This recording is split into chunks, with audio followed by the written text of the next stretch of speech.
Hi viewers.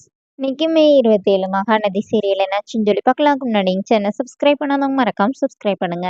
இன்னைக்கு என்ன அப்படின்னு சொல்லி பார்த்தீங்கன்னா, பசுபதியும் ராகினி அவங்கலாம் வந்து காவேரியை வந்து வெறுப்பேத்துறாங்கல்ல. இப்போ வந்து பசுபதி வந்து அப்படியே பஞ்ச் டைலாக்கா பேசி தள்ளுறாரு.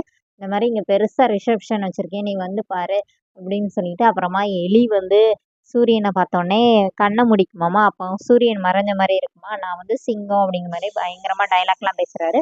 இப்ப விஜய் என்ன கேட்குறாருன்னா, இந்த மாரி வரிசையா பஞ்சு டயலாக் பேசுறதுக்காகவா நீங்க வந்து கல்யாணம் பண்ணி இங்க கூட்டிட்டு வந்தீங்க? அவங்க 2 பேருக்கும் தான் கல்யாணம் முடிஞ்சிருச்சுல. வீட்டுக்கு கூட்டிட்டு போய் அடுத்து என்ன பண்ணணுமோ பண்ணுங்கன்னோனே, இப்ப அவங்க சித்தப்பா வரேன், "என்ன விஜய் நீ இப்படி பேசுற?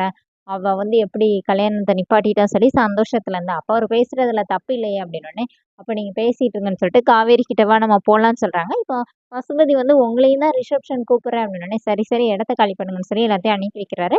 அப்புறமா காவேரி கிட்ட என்ன சொல்றாருன்னா, இவங்களும் நம்ம கூட ஒரே வீட்ல இருந்தா தானே பிரச்சனை. அவங்க ஒரே வீட்ல இருக்கணுமா இல்லையா நான் தானே முடிவு பண்ணணும். நீ மொத வா அப்படின்னு சொல்லி காவேரி வந்து எனக்கு ஒரு சூடா ஒரு காஃபி கிடைக்குமா வான்னு சொல்லி வீட்டுக்கு கூட்டிகிட்டு வந்துடுறாரு. இங்க என்ன ஆகுதுன்னா, நிவின் வந்து யமுனாவ பார்க்குறாரு. பார்த்துட்டு, "நீ ஏன் இந்த மாரி பண்ண? நான் சொல்ல சொன்னது சொல்லலன்னோனே" யமுனா பயங்கரமா நெறைய ரீசன்லாம் சொல்றாங்க. இந்த மாரி, "அவங்க வேற குடும்பம் தானே, அந்த குடும்பத்துக்குள்ள நம்ம ஏன் பிரச்சனை ஏற்படுத்தணும்? அதுவும் இல்லாம விஜய் மாமா வந்து அக்காவ பார்த்துக்குவார்ல" அப்படிங்கிற மாரி பயங்கரமா ரீசன்லாம் சொல்றாங்க. அப்புறமா நிவின் வந்து, "இருந்தாலும் நீ எனக்கு நம்பிக்கை துரோகம் பண்ணிட்ட. இனிமே என் முகத்திலே முழிக்காதன்னு" சொல்லிட்டு அவர் போயிடுறாரு. அதனால யமுனா அப்படியே அழுதுட்டே வீட்டுக்கு வராங்க. அப்ப சாரதா வந்து கேட்குறாங்க, "ஏன் நீ அழுதுட்டே இருக்க, அழுதுட்டே இருக்கன்னு" சொல்லி கேட்கும்போது சொல்ல மாட்டேங்கிறாங்க. அப்புறமா நைட் ஆயிருது. கங்காவும் கங்காவும் குமரனும் வராங்க கடையில இருந்து. அப்போ கங்கா வந்து கேட்குறாங்க, "இவன் ஏன் அழுதுட்டு இருக்கான்னோனே" சாரதா காலேஜ்லேருந்து வந்ததுலேருந்தே இப்படிதான் அழுதுட்டு இருக்கா. ஆனா கேட்டா சொல்ல மாட்டேங்கிறா அப்படிங்கிற மாரி அவங்க சொல்றாங்க.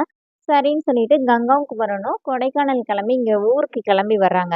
அப்போ ஊருக்கு இவங்க வந்தோனே, இவங்க 2 பேரும் வரும்போது நடந்தே போயிரலாம். எங்க வீடு பக்கத்துல தானே இருக்குது. கொஞ்ச நேரம் ரெஸ்ட் எடுத்துட்டு போலாம். உங்க அம்மா வந்து உங்க வீட்டுக்கு போயிட்டு நீங்க நல்லா தூங்குவீங்க. உங்க அம்மா நான் வேலை பார்க்கணும்னு எதிர்பார்ப்பாங்கன்னோனே, சரி வா போலான்னு சொல்லிட்டு 2 பேருமா இங்க வீட்டுக்கு வராங்க. வீட்டுக்கு வரும்போது வீட்டு வாசல்ல நின்னு விஜய் யாருக்கோ கால் பண்ணி பேசுறதுக்காக வெளியில வர்றாரு. இவங்கள பார்த்தோனே கங்கா அப்படியே ஷாக் ஆகுறாங்க. குமரன் வந்து, "ஹாய் ப்ரோ நீங்க இங்க தான் இருக்கீங்களா? வாங்க" அப்படின்னோனே, இப்ப காவேரி வந்து சத்தம் கேட்டு உள்ளேருந்து ஓடி வராங்க. அப்ப கங்காவ உள்ள கூப்பிடும்போது கங்கா வரமாட்டேங்கிறாங்க. "விடுடி விடுடி நாங்க இங்கேருந்து கிளம்புறோம். நீயே இங்க இரு" அப்படின்னோனே, இப்போ விஜய் என்ன சொல்றாருன்னா, "நாங்க கூட ஹோட்டலுக்கு வந்து ரூம் எடுத்து நாங்க வந்து கிளம்புறோம். நீங்க வந்து இங்க இருந்துக்கோங்க" அப்படின்னோனே, இப்ப குமரன் சொல்றாரு, "பாரு அவர் எப்படி பேசுறாருன்னு சொல்லிட்டு எல்லாம் உன்னால தான்னு" சொல்லிட்டு, இப்ப குமரன் வந்து விஜய் கிட்ட வந்து சாரி சொல்றாரு. "அவ உங்கள சொல்லல. அவங்க அக்கா தங்கச்சிக்குள்ள ஏதோ சின்ன சண்டை. அதனால அவ அப்படி பேசுறா. நீங்க தப்பா நினைச்சுக்காதீங்கன்னு" சொல்லிட்டு, இப்போ கங்கா வந்து வெளியில போறாங்க. காவேரி பின்னாடியே ஓடி போய் பிடிக்கிறாங்க. கங்கா வந்து கைய தட்டி விட்டுட்டு, எல்லாம் அவ வந்து "நீ வந்து சுயநலவாதி தானே, என்ன புதுசா வந்து கேட்குற" அப்படின்னு சொல்லி அவங்கள வந்து திட்டிட்டு போயிடுறாங்க. இப்போ அதோட என்னோட எபிசோட் எண்ட் பண்ணிட்டாங்க. நாளைக்கு என்ன அப்படின்னா, ரோட்ல நடந்து போயிட்டு இருக்கும்போதே குமரன் வந்து பேக்கெல்லாம் தூக்கி போட்டுட்டு, "இங்க பாரு கங்கா, காச தொலைச்சது வந்து நான் தான். காவேரி கிடையாது. என்னோட முட்டாள்தனத்தினால நான் வந்து இந்த மாரி காச தொலைச்சுட்டேன். அந்த பழிய வந்து அவ ஏத்துக்கிட்டா. அதுக்காக நீ இப்படியா இது பண்ணுவேன்னு" சொல்லி சண்டை போடுறாங்க.